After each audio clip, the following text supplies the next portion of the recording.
বিশ্বে প্রতি ৬ সেকেন্ডে যে রোগে একজন মারা যাচ্ছেন তার নাম স্ট্রোক বা মস্তিষ্কে রক্তক্ষরণ। বছরে এই সমস্যায় মৃত্যুর মিছিলে যোগ হচ্ছে ২ কোটি, আর পঙ্গুত্ব বরণ করছেন প্রায় ১.৫ কোটিরও বেশি মানুষ।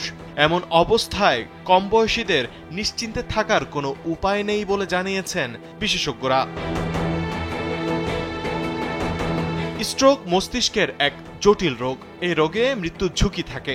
একটা সময় পর্যন্ত ধারণা ছিল স্ট্রোক শুধু বয়স্কদেরই হয়। বিশেষজ্ঞরা বলেন, ডায়াবেটিস, উচ্চ রক্তচাপ, হাই কোলেস্টেরল, ধূমপান স্ট্রোকের সঙ্গে ঘনিষ্ঠভাবে জড়িত।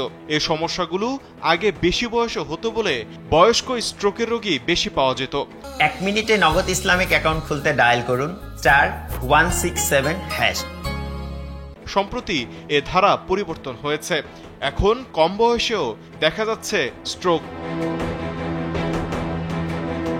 কম বয়সে স্ট্রোকের কারণ সম্পর্কে বলতে যেয়ে বিশেষজ্ঞরা জানান, সময়ের সাথে সাথে আমাদের জীবনযাত্রার যে পরিবর্তন, সেই পরিবর্তনই সবচেয়ে বড় কারণ। শারীরিক পরিশ্রমের অভাব, অস্বাস্থ্যকর ও ক্ষতিকর ভেজাল জাতীয় খাবার, মাদক ও অতিরিক্ত ওজন রয়েছে এই কারণের তালিকায়।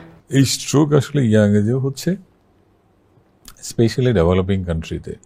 এবং এটার যদি কারণ আমরা খুঁজতে চাই, এখন আমি যদি আপনার লাইফস্টাইল দেখেন, সবার জীবন দেখেন, আমরা আসলে আউটডোর গেমসের তুলনায় মোবাইল গেমসে বেশি ব্যস্ত, এবং আমাদের খাবারের একটা বড় অংশ জুড়ে থাকে ফাস্টফুড।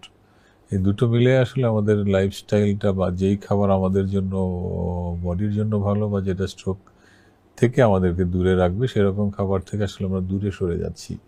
এবং এই কারণেই আসলে ইয়াং এজে স্ট্রোক আস্তে আস্তে বাড়ছে, এবং বলা হচ্ছে সামনের বছরগুলোতে বা ২০৫০ সালে এই প্রবণতাটা আরো অনেক বেড়ে যেতে পারে, স্ট্রোক এবং ইয়াং পপুলেশন। ডায়াবেটিস, উচ্চ রক্তচাপ, হাই কোলেস্টেরল, ধূমপান মানুষের মাঝে সময়ের সাথে সাথে পাল্লা দিয়ে বেড়েছে।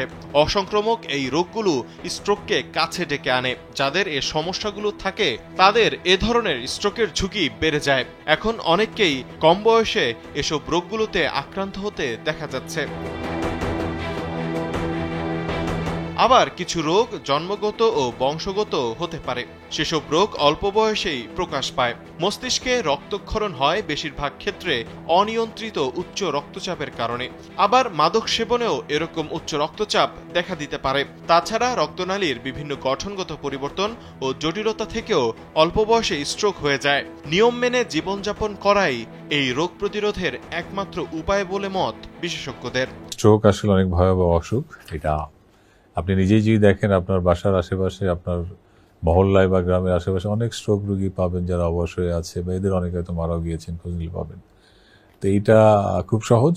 আপনি কারণগুলো জানেন, যেটা আমি বলেছি, ডায়াবেটিস, হাইপারটেনশন, উচ্চ রক্তচাপ, রক্তে কোলেস্টেরল বেশি, ওবেসিটি বা কোনো ধরনের অ্যাডিকশন বা সিডেন্টারি লাইফ বা অ্যাংজাইটি, এগুলো থাকলে এগুলো দূর করেন। এবং সবার মূলে হচ্ছে একটা জিনিস, এক্সারসাইজ। এক্সারসাইজ করলে ডায়াবেটিস, প্রেশার, সব কিছু থেকে মুক্ত থাকা যায়। তো যে কারণগুলো জানলেন, সেই কারণগুলো প্রতিকার করলে আপনি 90% স্ট্রোক থেকে মুক্ত থাকবেন। তৌহিদুল ইসলাম তারেক, কালবেলা।